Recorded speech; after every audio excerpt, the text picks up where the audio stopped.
Bom dia, bom dia, bom dia! Graça e paz do Senhor Jesus seja com todos nós. Uma ótima terça-feira para todos. Hoje é dia 28 de setembro de 2021. Seja muito bem-vindo ao nosso devocional de hoje. E hoje, o tema do nosso devocional, eu acredito, vai falar muito forte ao seu coração. O tema hoje é promessas cumpridas. E quando nós falamos de promessas cumpridas, a primeira coisa que vem à nossa cabeça, e esse é um questionamento que eu escuto com alguma frequência, talvez alguns não falam de forma aberta, mais velada, mais interna, mais por dentro, mas às vezes alguém solta alguma pérola assim e a gente acaba captando. Mas algumas vezes as pessoas se perguntam, será que podemos confiar em tudo que a Bíblia diz? Será que a Bíblia de fato é verdadeira? Será que Deus cumpriu todas as suas promessas que estão na Bíblia? Será que ele vai cumprir todas as promessas que ele fez na Bíblia? Será que o fim vai ser mesmo da forma como as profecias descrevem? Aquele fim quase que hollywoodiano que Apocalipse e os outros livros escatológicos descrevem? Bom, essas são algumas perguntas e esse será o tema do nosso devocional. Sobre isso que nós vamos discutir nesta manhã. O cumprimento ou as promessas cumpridas da palavra de Deus. É claro que isso está dentro de um contexto, e o contexto nosso é do livro do profeta Jeremias. Hoje finalizamos mais um profeta, mais um livro, né? Estamos aí na maratona de leitura bíblica e já estamos, inclusive, chegando ao fim da nossa maratona, né? Maratona que começou há mais de um ano atrás. E agora a gente vai chegando aí ao fim da maratona, lendo todos os livros da Bíblia, deixando para trás todos os livros da Bíblia. Então, Jeremias chega ao fim hoje. Amanhã nós vamos para as Lamentações de Jeremias, são 5 capítulos. E já no finalzinho aí dessa semana, na sexta e no sábado, entramos no livro do profeta Ezequiel. E aí, já caminhando para o fim dos profetas, através do profeta Ezequiel. Bom, qual é o contexto aqui então do nosso amigo Jeremias dentro desse tema de hoje, promessas cumpridas? Bom, Jeremias encerra a sua profecia com uma sentença definitiva e muito detalhada sobre a Babilônia. Se você ler aqui os capítulos 50 e também 51, o capítulo 51 de Jeremias é muito grande, são 64 versículos. Esses dois capítulos, os 50 e 51 de Jeremias, é uma sentença do profeta Jeremias, obviamente iluminado por Deus, aonde ele vai declarar uma sentença contra a Babilônia, contra este império muito poderoso daquele tempo, o Império Babilônico.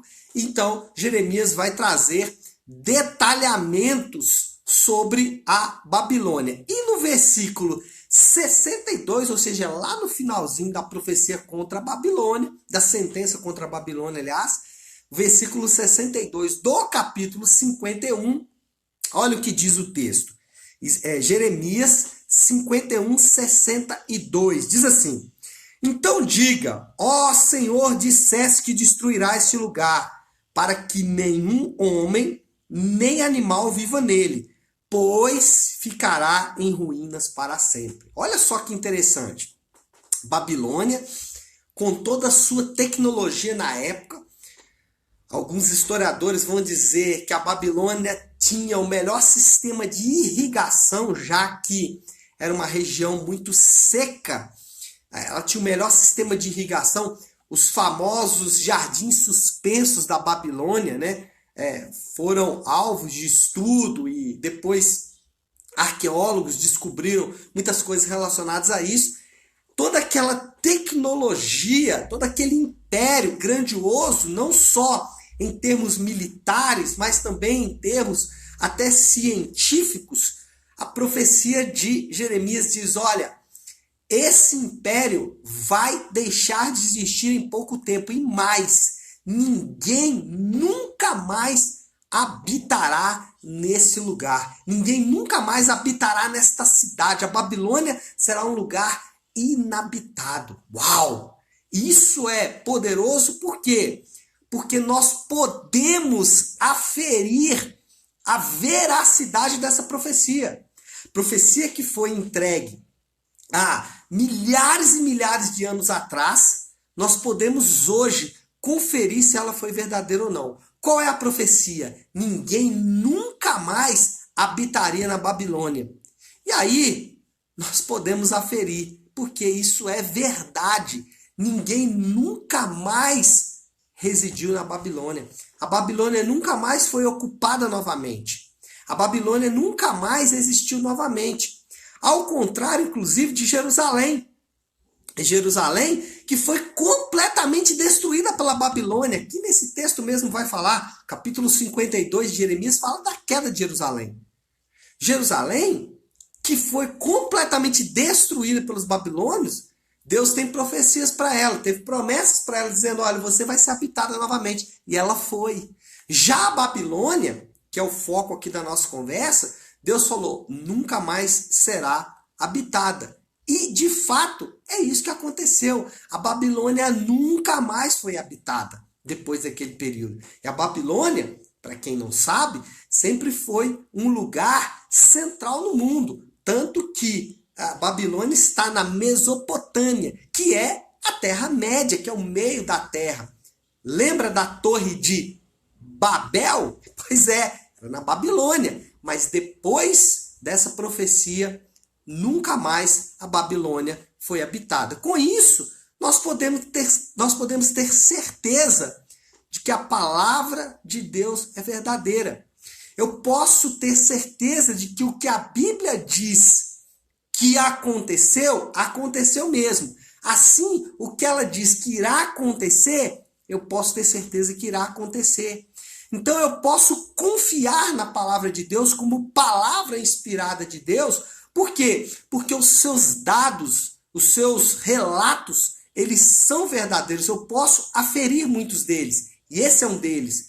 Então, se eu posso olhar para a Babilônia e ver que a promessa de Deus, a profecia de Deus contra a Babilônia se cumpriu, as outras profecias também se cumpriram. A palavra de Deus é verdadeira.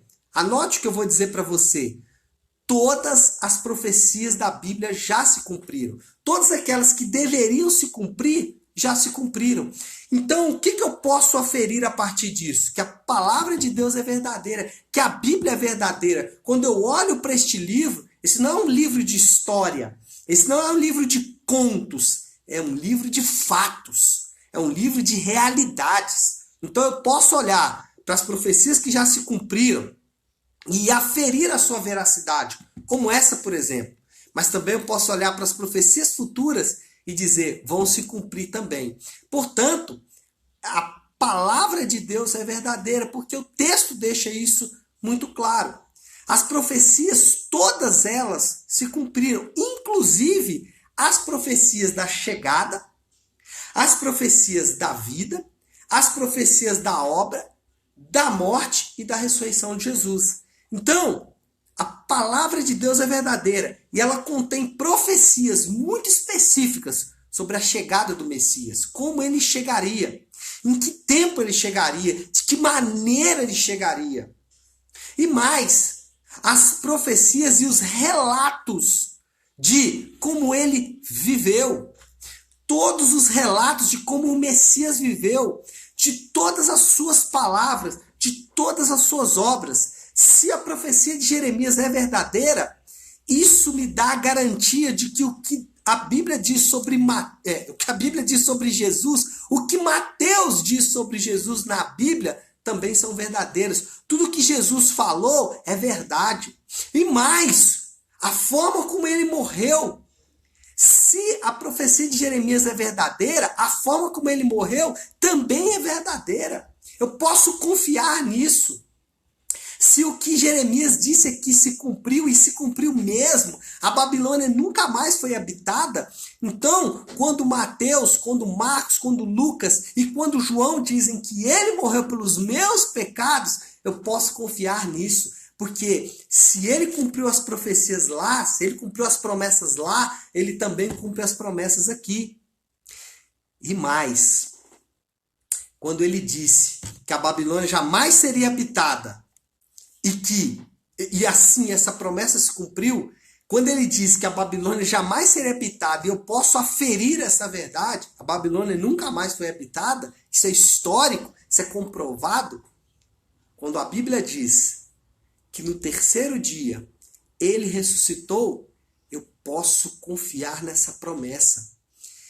E Paulo diz algo interessante sobre isso. Ele diz que se a ressurreição não é verdadeira, toda a nossa fé é vã. Uau! Mas se a ressurreição é verdade, nós estamos diante da maior verdade que o homem pode encontrar, que é o fato de que Jesus viveu, de que Jesus morreu e ressuscitou o terceiro dia para mim e para você.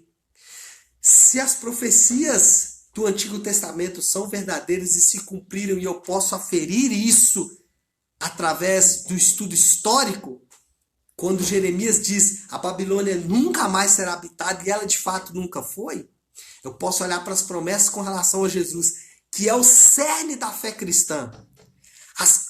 A essência da fé cristã é como Jesus viveu, morreu e ressuscitou. Esse é o centro da nossa fé.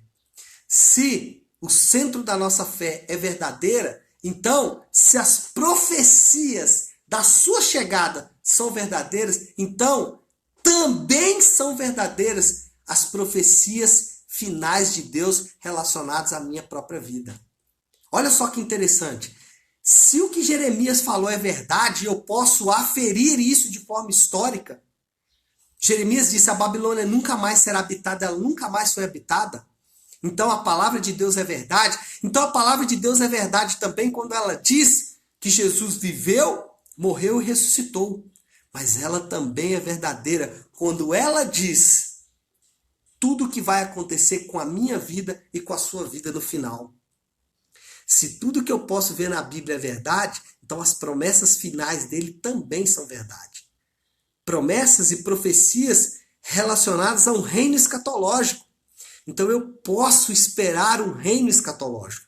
Eu posso esperar um reino de paz, de justiça, um reino de bondade, um reino onde o pecado ele vai ser completamente extinguido. Eu posso acreditar nessas promessas. Eu posso acreditar nessas profecias. Se outras profecias se cumpriram, então eu posso acreditar nas que ainda não se cumpriram. Mas eu posso também acreditar nas promessas de salvação. Se as promessas se cumpriram, se eu posso aferir o cumprimento de algumas promessas, eu posso aferir, por exemplo, o cumprimento das promessas da minha vida. Então, quando a Bíblia diz que a Babilônia nunca mais seria habitada, e ela nunca mais foi habitada, mas quando a Bíblia diz também que os meus pecados estão perdoados, eu posso confiar nisso. Uau!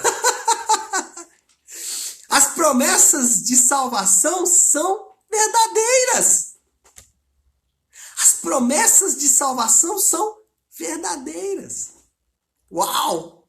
As promessas relacionadas ao perdão dos meus pecados, a minha justificação diante de Cristo, a minha santificação diante de Cristo, essas promessas também são verdadeiras. E isso é maravilhoso. Se as promessas relacionadas ao reino de Deus, à vida de Jesus, a minha salvação são verdadeiras, então as promessas do cuidado de Deus também são verdadeiras. Quando ele diz que vai cuidar dos seus, quando ele diz, olha, você vai enfrentar tempestades, você vai passar momentos difíceis na sua vida, você vai enfrentar momentos de grande dificuldade na sua vida, mas eu estarei com você, eu posso confiar nessas promessas. Eu posso acreditar que em meio à luta, que em meio à angústia, eu vou encontrar o cuidado de Deus. Porque se as promessas dele se cumpriram no passado, se as promessas dele se cumprirão no futuro, elas também se cumprem agora. Eu posso confiar e descansar nisso. Portanto, meus amados irmãos, já para seguir aqui o ritmo e concluir a nossa conversa de hoje, como as Escrituras são verdadeiras em fatos comprovados historicamente, ela também é verdadeira em outros pontos. Se eu posso comprovar historicamente a verdade das Escrituras, eu posso também confiar em todos os outros pontos das Escrituras. Se eu posso olhar para a profecia de Jeremias e saber que ela se cumpriu. Eu posso olhar para a profecia de Jeremias e falar assim, olha, Deus cumpriu a promessa, a Babilônia jamais foi habitada, ok, mas eu também posso olhar para outros pontos em que a Bíblia diz que os meus pecados estão perdoados, que a minha posição diante de Deus é uma posição de justo, uma posição de santo, se a minha posição diante de Deus é uma posição de cuidado, se a fé e o arrependimento, as palavras de Deus, as direções de Deus, a lei de Deus, as ordens de Deus, tudo isso é verdadeiro. Portanto, eu estou diante da maior verdade que o homem pode enfrentar e encarar em toda a sua vida. Bom, tudo isso nos leva a uma aplicação. O que nós podemos fazer com tudo isso que nós aprendemos aqui nessa manhã? E aí vai o desafio do Léo, então, a nossa aplicação. E aí é muito simples.